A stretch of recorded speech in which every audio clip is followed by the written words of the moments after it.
Okay, good morning everybody. Unusually for Brussels, it seems we might start on time. We might even be a minute or two early. So I just wanted to remind you at the beginning that people are watching online, so you can contribute to the conversation via the hashtag #PlaybookBreakfast. And also, if you're asking a question, people will be watching that online. So let's get into it. Anyone who's been to breakfast at my house knows that politics is always on the menu. Unfortunately, I can't fit 120 of you into my apartment, so we thought that we would bring it live via the Playbook Breakfast series, coming to you live this morning from the Residence Palace in Brussels. Now, this used to be the headquarters of the Gestapo. I promise I'm going to be more reasonable and ethical with the man in the hot seat this morning, Mr. Frans Timmermans. He's the first Vice President of the European Commission. Welcome, Mr. Timmermans. Thank you very much. So the way we'll do it, there will be around about 35 minutes of questions from me, and then we'll go to the floor for 15 minutes of questions from you. So, Mr. First Vice President, that's the sort of job title that they give you when there's no money left in the company for a pay rise. What does it mean in reality? What sets your work apart from the other commissioners? Well, what I try and do is support Jean-Claude Juncker in what he does.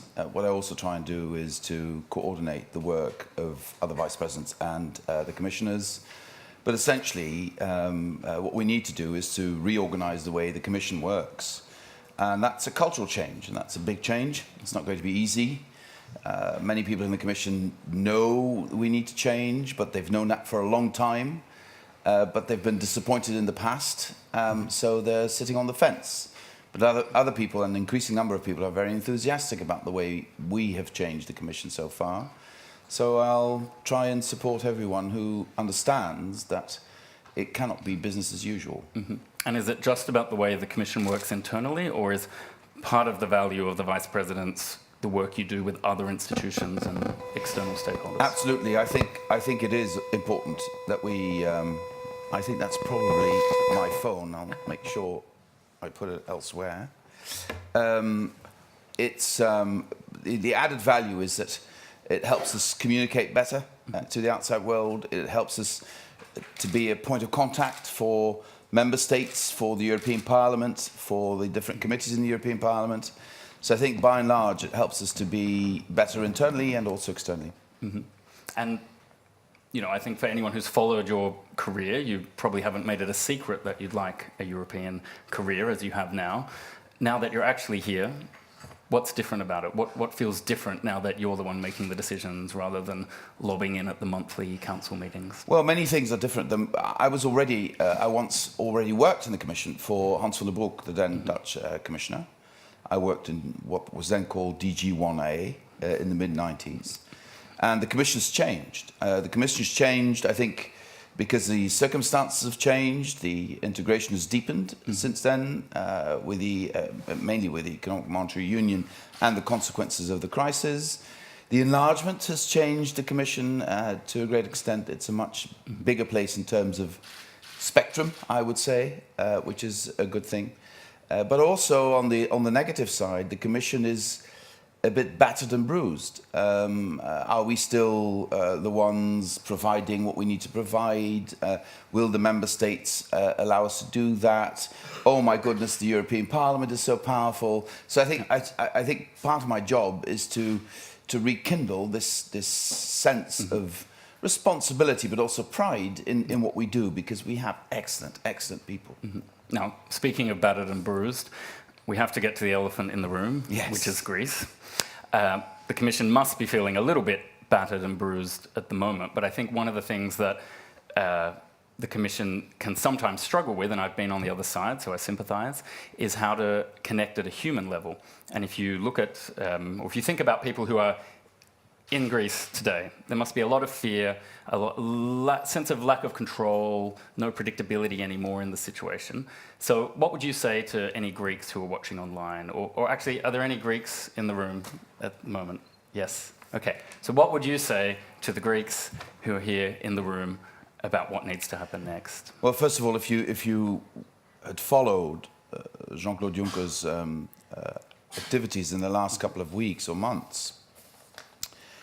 you would have seen that he is driven by this deep feeling of concern for the Greek people. I mean, the social situation, the medical situation, the human situation in Greece is really, really very, very serious indeed. And many, many people suffer terribly. I also have friends who their children had left the home to have their own homes, etc. They've come back and they have to give up on their own homes, etc. So people are living with entire families on 500 euros a month and sometimes even less, where the prices in Greece aren't much lower than here. People say it's cheap. It's not. So I think at that level there is a strong, strong feeling of sympathy in the Commission, to begin with, the President of the Commission, for the plight of the Greek people. On the other hand, we need to try and find an agreement that accommodates also the justified wishes of other member states in the Eurozone. And that's been the difficulty all along, but the Commission will not stop trying to find an opening and trying to find a solution. Mm-hmm. Now, one Eurozone minister I spoke with last night, he said, yes, at the surface level, it looks terrible. There's this huge drop in GDP that's happened at the same time as the bailout program. And then he also says that the Greeks really only implemented around about 20% of the program. So he said you can't blame the program for what has happened, that there are other structural problems and that the program was never executed. Is that something you can agree or sympathize with? Well, I think nobody would disagree with the fact that there are serious structural problems that need to be tackled in Greece. I think one of the reasons Prime Minister Tsipras won the elections is because he promised that he would tackle some of those serious problems. For instance, the fact that people with a lot of money don't pay a lot of tax, whereas people with average income do pay a lot of tax. So there, I think, if tax is at all collected, which is another problem. So, you know, the structural problems are known to everyone. And well, let me point to the fact that Tsipras ran his campaign promising to tackle the structural problems. So has Tsipras failed? Well, we haven't seen any concrete steps to tackle the structural problems yet, but he's promised it, so I suppose he will try and deliver. Okay. Now, obviously, the plan A is for a yes vote on Sunday from the Commission's perspective, but you'd be reckless if you weren't thinking about a plan B by this point. Would such a plan B include possible situations like, if there is a no vote, Greece going to a drachma, but officially staying within the Eurozone through some kind of rehabilitation room, some kind of waiting space or probation period? Is that... Well, I'm going to give you the answer you know I'm going to give you, which is I'm not into iffy politics. There is no use in discussing publicly all sorts of scenarios. I'd gladly leave that up to the President and the responsible commissioners who are directly involved. But you understand that perfectly well. Okay. So I'll be patient with you. So let's go from Grexit to Brexit, or a possible Brexit. And you are the man in the hot seat, so there's no escaping on this one. Now, David Cameron loves to complain about the idea of an ever closer union. And the facts on the ground in Greece tend to indicate that maybe it's now a nice idea that is further and further from reality. Does David Cameron have a point on that? Well, you know, if you look at the Eurozone, which is more than just the EU, and the UK has a full right not to be part of the Eurozone. But if you look at the Eurozone and the Eurozone's troubles right now, I think part of the trouble is that the union isn't close enough on the Eurozone rather than too close. So it depends on your perspective. But let me just point to the fact that ever closer union, which has already been explained in a European Council conclusion, is not to say that member states should give up ever more parts of their sovereignty. It says that because of this process, the peoples of Europe are closer together than they were before, which means that the risk of them going to war instead of having an argument at a conference table diminishes because of this. That is the meaning of ever closer union. It's an ever closer union between the peoples of Europe. It is not an instrument to attack the sovereignty of member states. And you could argue, I wonder if you do, that David Cameron, who wants to complete a single market, by definition, that requires an ever closer union. Until there is a full single market, we need ever closer union, don't we? Well, in any case, we need to do more to really have a single market, because I think there are deficiencies in the internal market.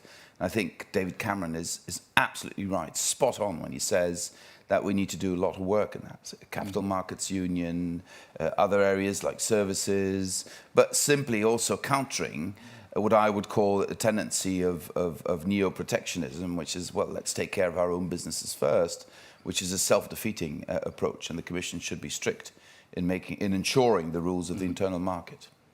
Now, the second big British figure in those discussions is Nigel Farage. He calls you an exceptionally clever man. Is that a compliment that you'd like to return to him? You would always almost think of a Greek saying, timeo danos et dona ferentes. I fear the Greeks, especially when they give you gifts. And a compliment by Nigel Farage, I should think of that. What I really like about the man is his incredible sense of humour. And the problem is, really, I don't get annoyed when he talks rubbish. I get terribly annoyed when he's right. And when is he right? On some issues, he's right too often. Like which issues? Well, I think if he criticises the EU for not having a migration policy that is effective, he's right. He's absolutely wrong with his solutions. Absolutely, completely wrong with the solutions. But to start criticising the EU with the fact that we're not dealing in a right way with the migration crisis, I think is right. But we have to distinguish. The problem with not just UKIP, but especially the extreme right, Ms. Le Pen is a champion in that, and we have a guy like that at home in the Netherlands called Wilders. Sometimes they're really good at making an analysis of the problem. And then they immediately go completely overboard in providing a solution that would, A, never work, and B, would be morally completely unacceptable. Mm-hmm. The migration point makes me think that maybe there's actually a fundamental tension, and I'd like you to address the idea or tell me whether it's a fair assessment, that you have a situation now where people sign up for ever closer union but aren't necessarily willing to follow through with it. They sign up for shared sovereignty via trade negotiations and then they're not necessarily willing to follow up with it. They sign up for a shared border and they're not really willing to follow up with it. Have we been too clever by half in all those previous negotiations behind closed doors? Are those chickens coming home to roost now? Well, I think it's an essential part of human nature to be inconsistent. That's who we are as human beings. And if people get angry with us because poor people are dying in the Mediterranean, are drowning in the Mediterranean, and then they say, solve it, and solve it now, but don't bring them here. There is an essential inconsistency in that position. Understandable from a human point of view, because nobody wants to see other people drown and wants to do something about that. But then you have to be, to some extent, consistent. If you want to prevent people from drowning in the Mediterranean, you also have to think it through. What does that mean? What are the effects of that? What do we do with the countries where they come from? How do we better protect our borders? How do we make sure that the burden is not on one or two member states only? I mean, these things need to be thought through. And sometimes people want you to provide a solution, but it should be cost-free. Well, there are no cost-free solutions, and this applies to all these areas. Everybody would agree it would be a good idea if businesses could work with one currency in a huge area of 500 million consumers. Everybody thinks that's a good idea, but to have that idea, it has consequences in terms of the governance, in terms of the shared sovereignty, in terms of what it means for your national policies. These consequences, I think, need to be addressed more clearly. Mm-hmm. And I will concede one point to you.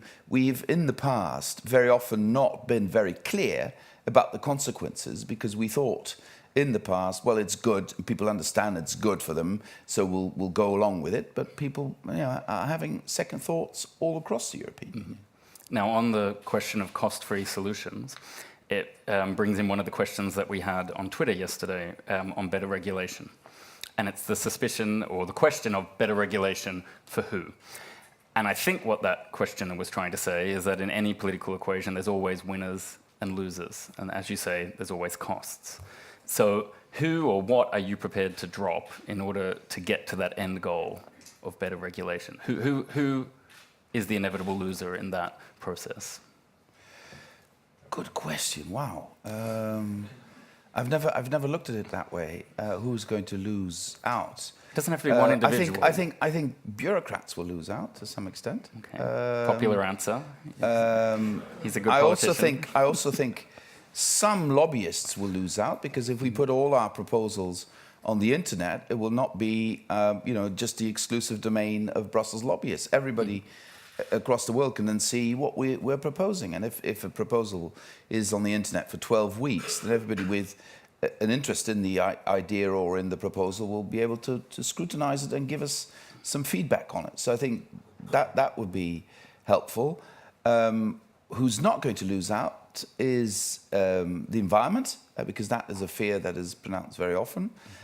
Nor are we going to lower social standards because of this. But we do want to make it easier, more transparent, and more coherent. Give you one simple example, which is mind-boggling. The Council, the Member States, cannot agree on one VAT form. We're not talking about one VAT tariff. We're not talking about harmonising VAT. No, we're talking about the paper. And they can't agree. So if you're a small business and you do business with 5 or 6 or 7 different member states, you have 5 or 6 or 7 different forms you need to fill out. That's mind-boggling. We need one EU, and all these member states saying we want the internal market to work better, we want to do something with small businesses. Well, for Christ's sake, solve this problem. You can solve it in a week, I would say. Okay. That was a very clear answer. Now, there was one Brexit question I didn't get round to asking, and that was around Jonathan Fall. So there's been a reshuffle of commissioners. You're affected quite directly by that in the creation of the Jonathan Fall position to look at how we deal with the referendum from the Commission's perspective. Clearly, he's got day-to-day management responsibilities and the capability to do them. But what's the political vision or the political direction that you are going to give him in that task? Well, I think it is clear. I've been on that position for many years, even before this, taking up this job. I think it would be a great, great loss to the European Union if the UK were to leave. I think it would make the European Union weaker. It would make Britain weaker, but that's for the British people to decide, not for me. But in my analysis, it would make Britain weaker. And I think many of the concerns expressed in the UK can be solved without heading towards the exit. And I think I will need the brilliant contribution of Jonathan Fall, who's one of the most brilliant people we have in the Commission, to help us analyse the problem and to help us find solutions that could be acceptable to all sides. And that makes him an honest broker or the architect of the Yes campaign? What? No. He's a Commission official, and a very high-ranking Commission official who happens to have very, very deep knowledge of the Commission and of EU law and of the possibilities we have within EU law, but also, by birth, happens to have deep knowledge of the United Kingdom. So it does help us. Excellent. And when did you first learn that Catherine Day was retiring? I now struggle. I know I will never give you a dishonest answer, but I might not always give you an answer. Was it the morning, the night before, 3 months before? Well, it was very, very shortly before the decision was taken. Okay. Now, part of the reason why that might be the case is a man called Martin Selmayr, and there is a huge mystique around Martin Selmayr. What is he like to work with? Can you give us some insights into the mystique that is Martin Selmayr? Are we now going to go through all the heads of cabinet of all the commissioners? No. I'll stop there if you give me a real answer. Well, he's the president's head of cabinet. I think he doesn't deserve any mystique. He's a very, very intelligent man. He's a very good and effective head of cabinet, but he's not a politician. And are you in regular touch? How often do you speak to him? Well, a couple of times a week. but mostly I speak to Jean-Claude Juncker. My head of cabinet speaks then to Martin Selmayr. That's how things work. But I think he's a very effective. They sort of complement each other. He's very good at putting oil into the machine and making sure everybody's in touch. But the politics, and don't make any mistake about this, the politics are in the hands of the president. 100% of the politics. And so creating a myth as though his head of cabinet were running the show is completely besides the truth. And what's Juncker like behind the scenes? And I don't mean personal insights, but he was very visibly emotional yesterday in the press room. But for people like us in this room, it's hard to know, what someone is like when the cameras are off. What's your experience? It's exactly like that. He's a rare example of politicians who've stayed completely in touch with their feelings and emotions and are not afraid to show them when they feel very strongly about something. I think if you can do that, that's a sign of strength, not of weakness. If I, as a politician myself, I know for many, many years, I played by the book. I knew, don't show your emotions, be very rational about everything, etc., etc. And then, I almost got physically ill doing that because it was not me. And at some stage, I decided to just not play by the rules and just play by my own rules, do as I felt was best. First of all, I was terribly relieved because it felt much more comfortable. And secondly, apparently, it works in the sense that people see what I do as something genuine, and it helped me tremendously in national politics, frankly. And are there any specific things you do to stay in touch with regular people? I noticed you've got a Roda Football Club cover on your mobile phone, and yes. I seem to recall you invading a pitch recently. That's true, yeah. Well, I was on the board of that football club for many years, so there's no surprise there. But it does take getting used to that. In my present position, I'm no longer the politician with his own constituency in his own backyard, etc. That does, it does affect me. That I have to get used to that. On the other hand, weekends, I was smart enough to say to my son when we went to a football tournament Saturday morning, let me put some sun cream on your head because you might get burnt, but I didn't do it on my own head, so I was left with quite a serious sunburn. But that's the stuff I do, and people, the amount of people that come up to me and then start asking questions about Greece, or people, when I'm having a beer in my hometown with friends, come up to me and say, you need to take care of something. And I said, what? ISDS. That sort of thing. That happens all the time. And are you? Well, I hope we can find a solution that is, and I think a lot of work is being put into that also by Cecilia Malmström in her contacts with member states and the European Parliament to make sure that we have a way of solving disputes, if there would be disputes, without undermining public interest. I think that is the main focus, the main issue with ISDS. We need to solve that. Now, there's another reshuffle happening in the next few weeks at the Eurogroup. Are you supporting a Dijsselbloem reappointment? I think I'm not sure the Commission has a position on that, frankly. I do want to say that Jeroen Dijsselbloem has done an incredible job in the last couple of months. And although the Commission officially has no position on that, and I will not take position of that, it's an almost you know what they say in the UK. Is it clever to change a horse in the middle of the race? I'm not sure. Okay, I think we can all read between the lines there.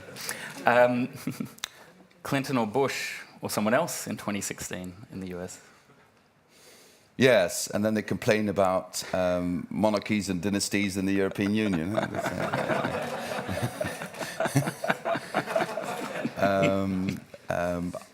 I think the elections in the United States are very unpredictable. I really had such a great week. I so enjoyed the incredible resurgence of President Obama. I'm a great fan of his, been for many, many years. I reviewed his books when he was still a senator, and I've admired him since. I had the opportunity to meet him when he came to the Netherlands, and I was fascinated by our talk. But both, this historic Supreme Court ruling, his singing in Charleston, I mean, that really went straight to the heart. And I think this is also someone, we're talking about Jean-Claude Juncker earlier. President Obama seems to be now at this stage in his presidency freed by the need for re-election. He seems to be completely in touch with his emotions, and he's very open about them and tries to lead.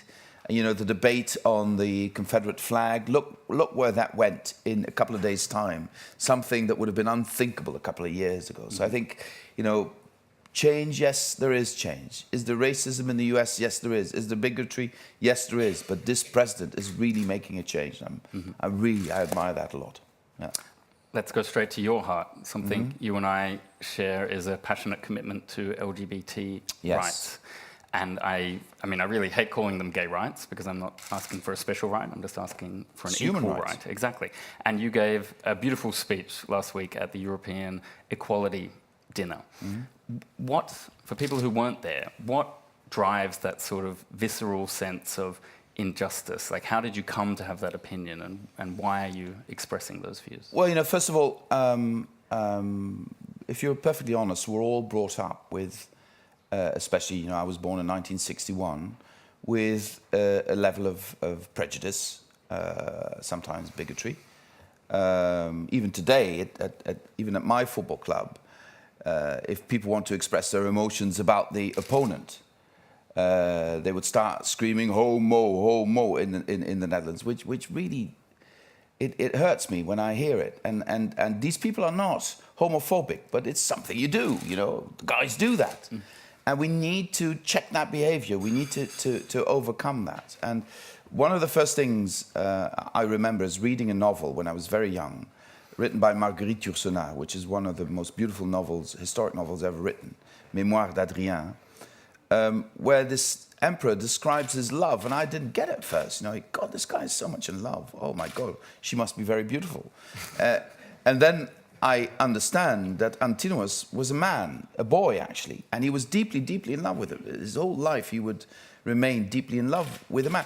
And then I thought, wow, how can this be beautiful? I mean, gay love is about sex, but not about love. So I was confronted with my own prejudice at that moment.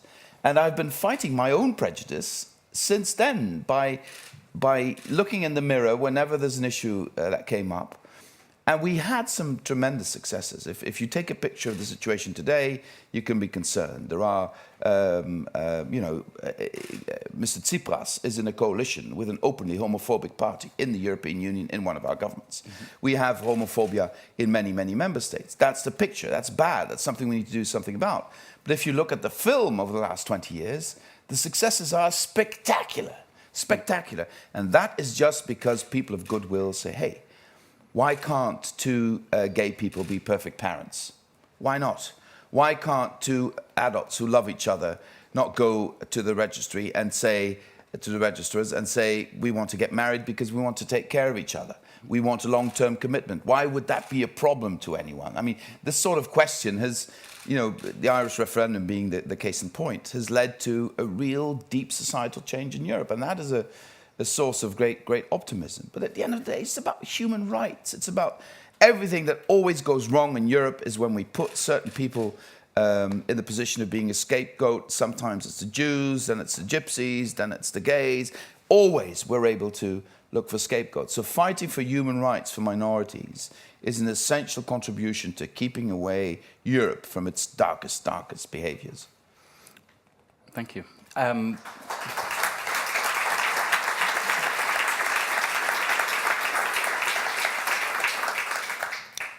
So clearly there's a cultural fight to have, and you'll keep having it with your football club. There's legislative fights to have as well, yes. And you've admitted the Commission can't do all that maybe you'd like to do. Yes. But you've also said the Commission should push forward and at the very least make sure that people's marriages are recognised across the union. Exactly. Is that something that you would push forward in is it more a 2016 thing or a 2019 thing? Is it a directive? Is it a recommendation? Well, how are you going to make a difference? The issue is there is a directive on the table that's going nowhere. It's in the Parliament, and I'm now going to personally take it up and try and push it forward. And if it's not good enough, we'll change it. Okay. But we need to push it, and we need to do it now. The forces of bigotry, of racism, of xenophobia are on the rise, and we need to have a project to stop it and to make sure at least that should be the minimum thing, that even if you don't want to have same-sex marriage in your country, at least have the decency to accept that other countries do have it and recognize that marriage when people move to your country who are married.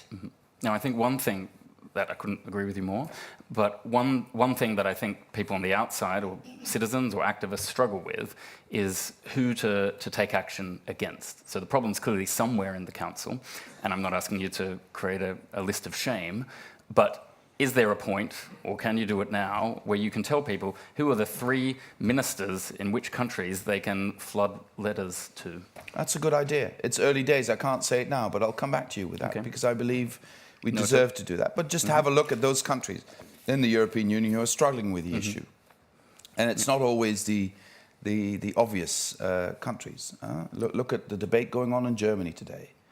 I think Germany it would be interesting to make Germany our focus of attention for a while on this issue. Yep. Okay, that has also been noted.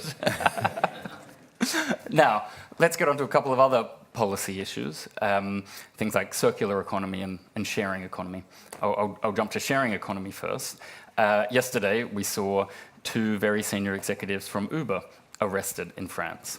But the people who overturned and burnt the cars of Uber drivers, they walk away free. Is that fair?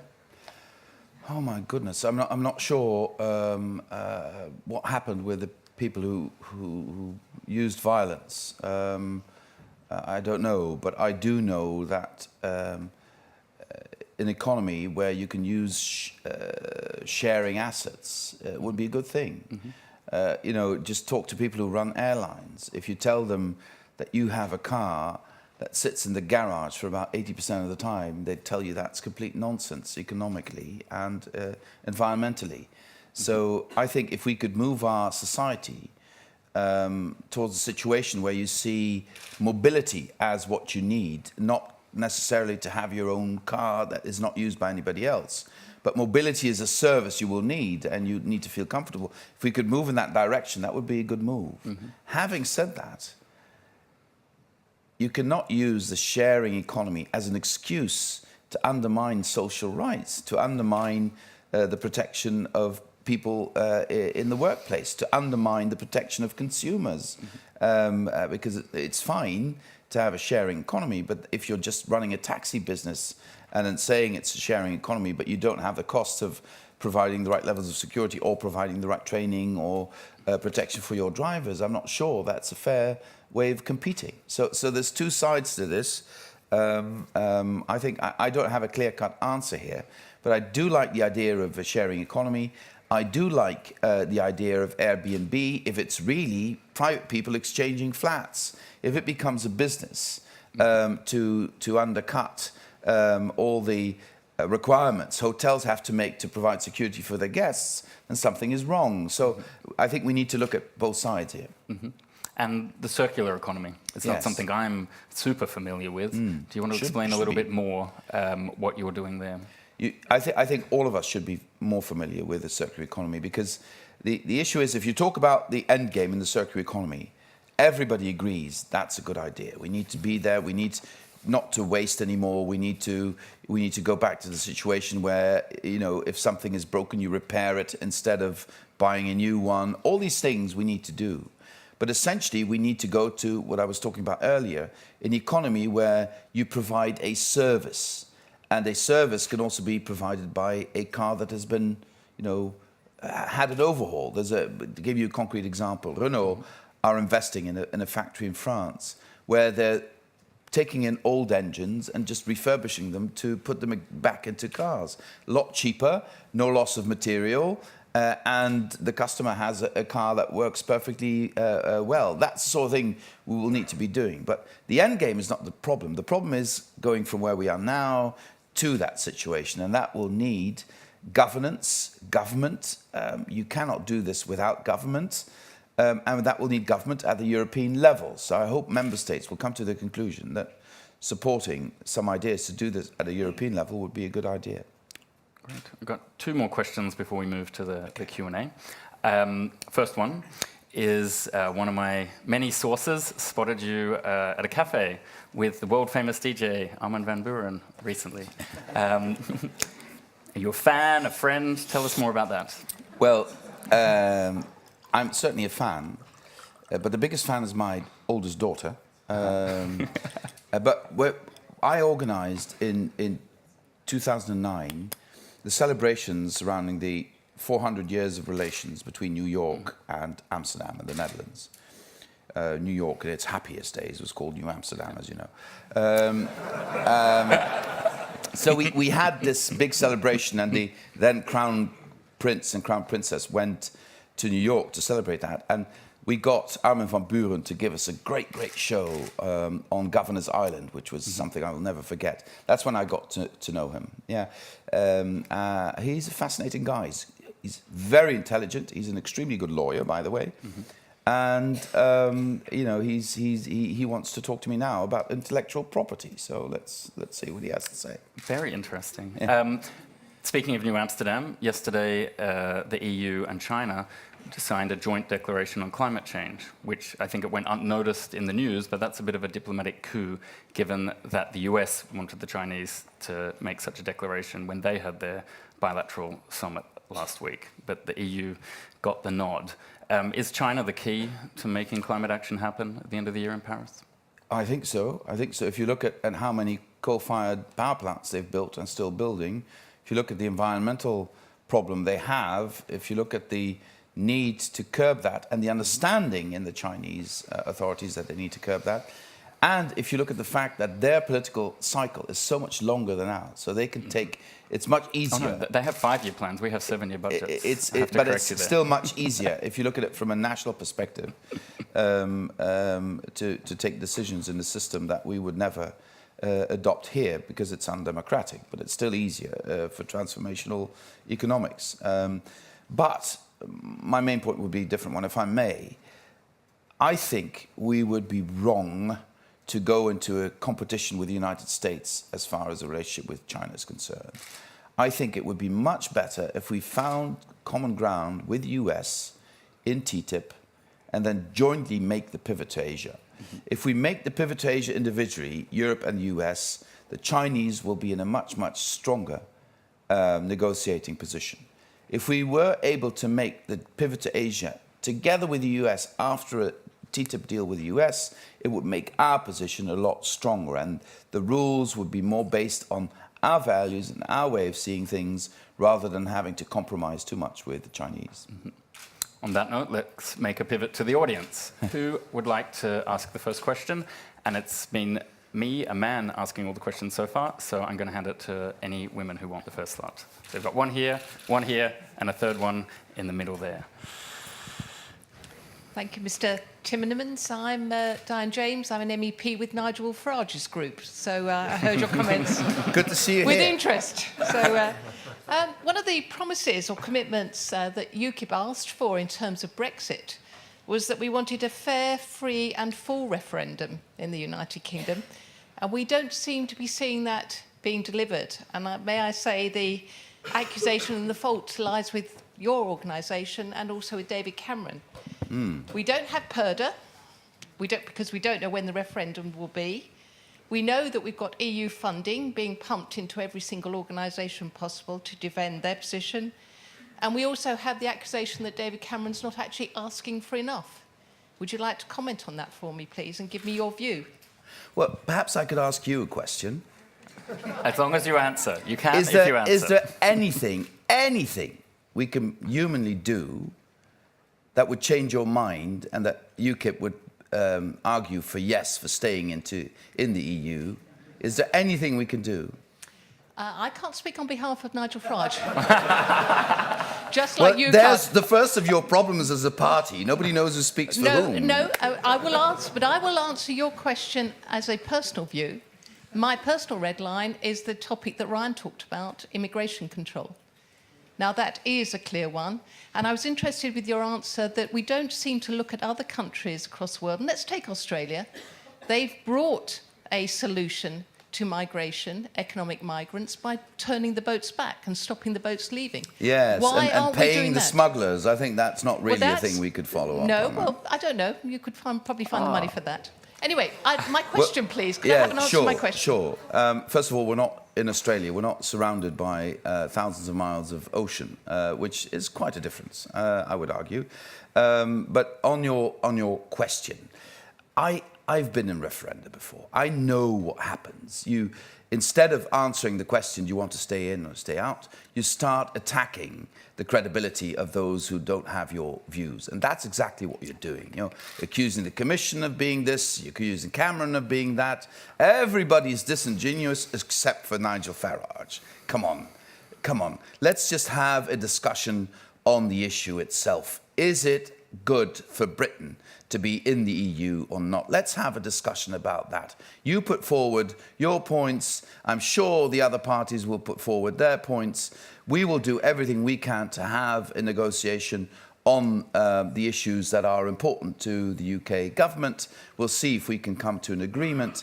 But let's not try and win this by attacking each other's integrity or credibility. Let's just look at the facts of the matter and see whether it is good for the British people to be part of the European Union or not. I'm fairly confident, given the fact that I'm a strong believer in common sense, which is a British invention, I think, that at the end of the day, people in the UK will not want to choose the very, very risky option of leaving an economic area that has been very beneficial to the UK economy over the last decades.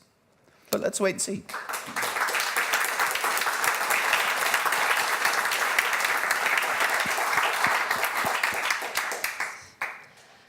Hello, my name is Alice Stolmeyer. I'm from the Netherlands.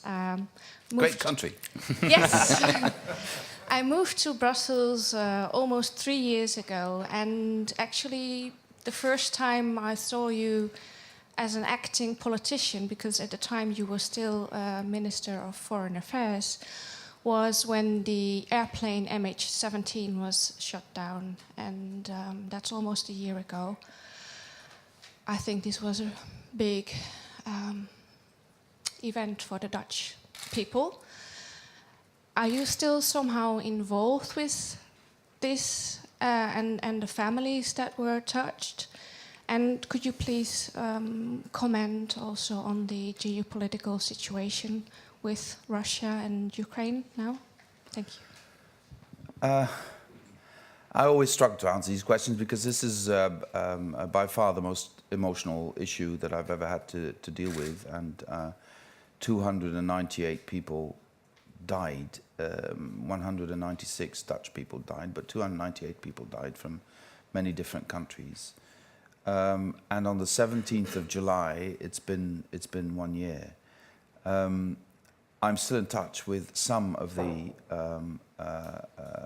relatives of people killed, and these are heartbreaking stories. But I'd rather not talk about it publicly, if you don't mind. But these are heartbreaking stories, and the pain just doesn't go away. If you lose a loved one in because of illness or an accident, I understand that at some point, you can start to cope with that loss. But in this case, for people, it's incredibly, incredibly difficult. But we've seen that before with the Lockerbie tragedy, etc. So it will take many, many years. Am I involved politically? No, I'm not. This is something for the new foreign minister to deal with, and the Dutch government, not the European Commission. On the geopolitical situation, I think it is good that we are united as European Union. That's the only message Moscow will understand. I'm very worried about developments in Russia. I'm very worried about developments in Ukraine. I think the Minsk agreement is the best way forward, but Russia is still not in compliance with that, and I think we need to continue to insist on that. But the structural problems in Russia are also a big concern to me, because their economy is not going anywhere, and you cannot sustainably just be the gas station of the rest of the world. You will need to invest that in something else, and I do feel for the Russian people being misled at this scale by a level of propaganda that I've never seen before.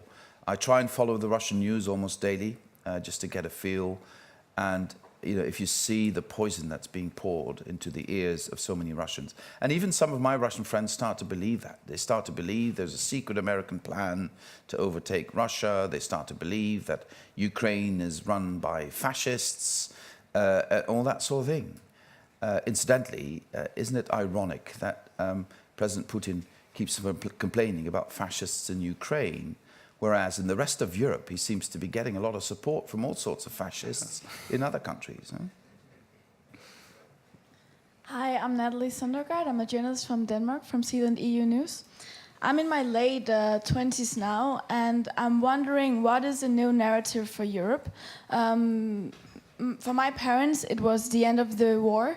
My age group probably still remember the Berlin Wall, but now it's gone, and it's been so long. So what is the new narrative? What is going to be the new story for Europe that will make us bond together? And one more question. Euroscepticism is on the rise. You have a foreign minister in Finland who is Eurosceptic, right-wing extremist.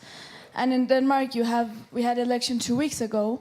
And the second biggest party now is the Danish People Party, who are very Eurosceptic. They don't want out of the EU, but they want less.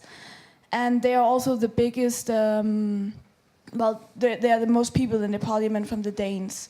What is your view on this? Two huge questions, but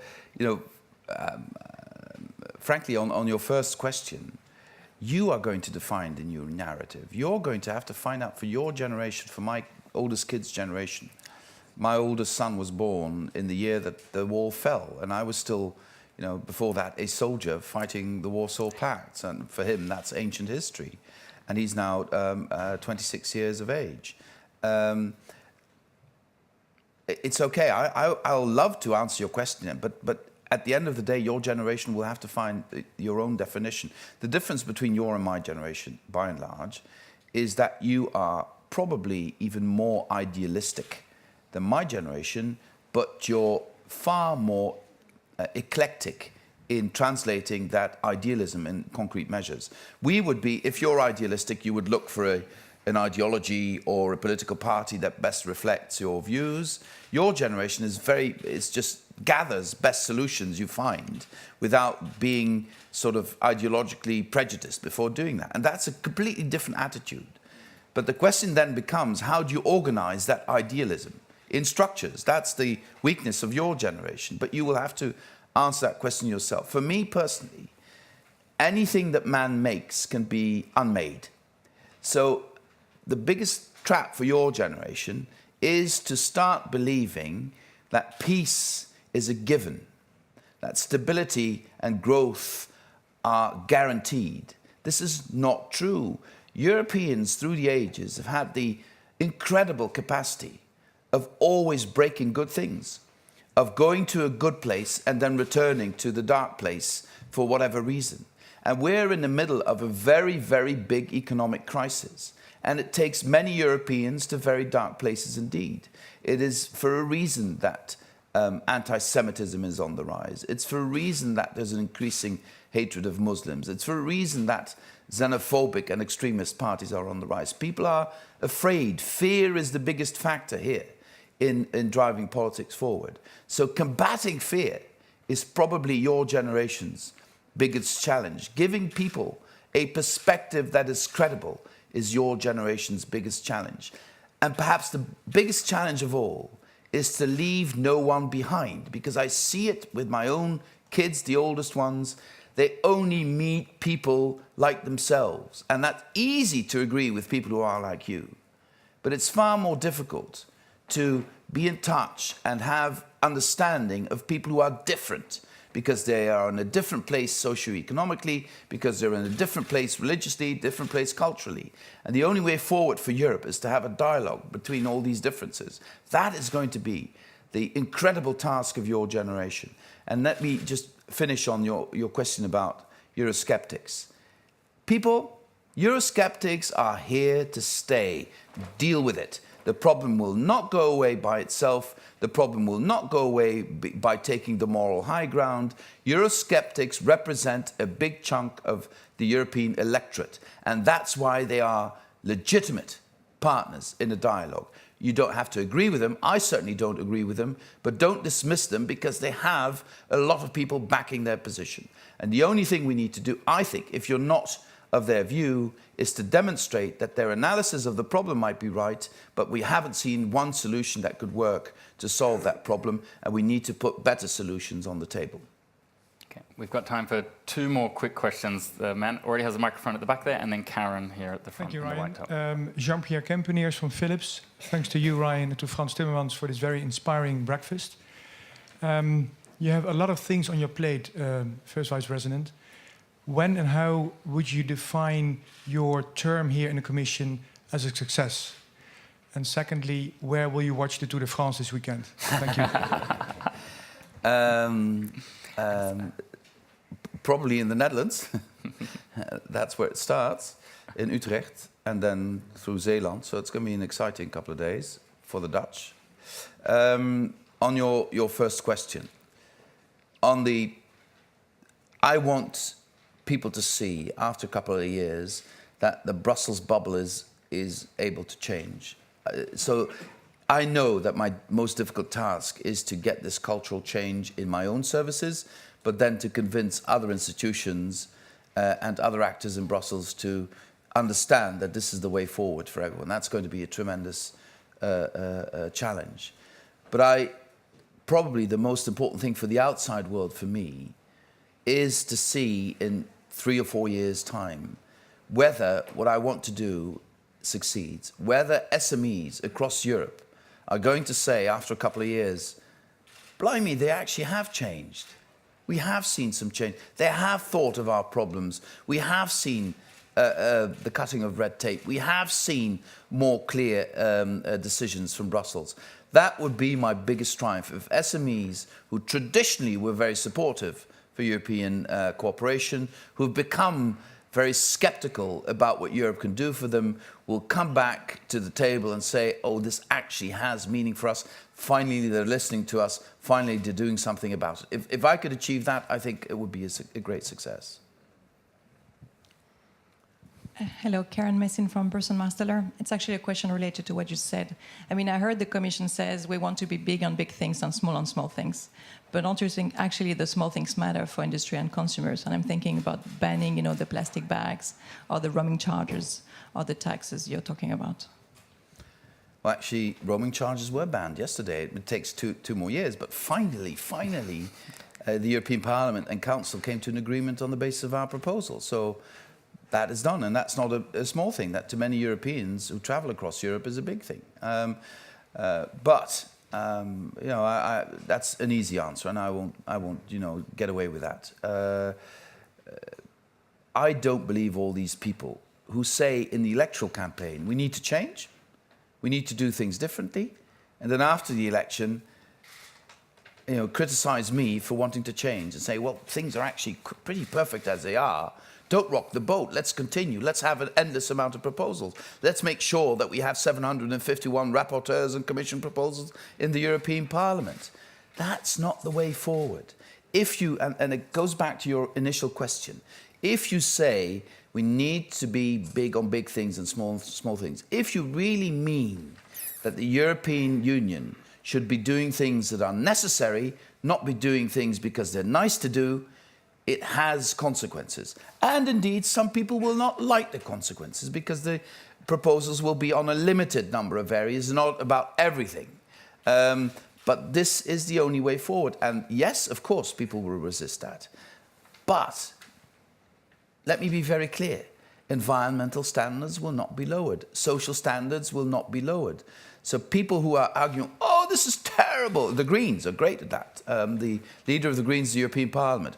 You are lowering standards. I've challenged him time and again. Where have we lowered standards? I haven't had an answer yet. A final, very quick question. You said many times before you became a European Commissioner that your big challenge, or what you struggled with, was how to explain the EU to your mother. You've got 30 seconds. I still haven't succeeded. You know, the point here is my mother embraces the idea of a common destiny of all Europeans. The difficulty for her is to understand the consequences and to accept the consequences of that embrace. And that, I think, is the biggest problem for all of us. That, you know, what we see as a beautiful ideal and something that Europe cannot do without has consequences that we are reluctant to accept and that sometimes feel as a disempowerment because decisions are taken elsewhere, decisions are taken by other people. And the problem for explaining that is that you cannot show the alternative. You cannot say, I mean, you can argue, for instance, that 28 member states left to themselves would be, victim to globalization without protection. You can say that, but my mother would ask, well, prove it. But you can't. You can't prove a situation that doesn't exist. So it all goes back to trust. Do we trust this project enough? Well, not enough today. We can only go back trusting it if it starts delivering better results for our citizens. And if I can show to my mom that we have more results, then I'm sure she'll start trusting it again. Thank you, Frans Timmermans. A round of applause. Thanks a lot.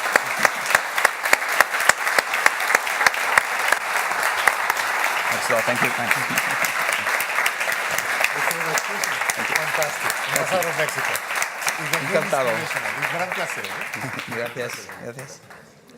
Thank you for joining us, Mr. Ambassador. Excellent. Thank you. Thank you very much. Absolute pleasure.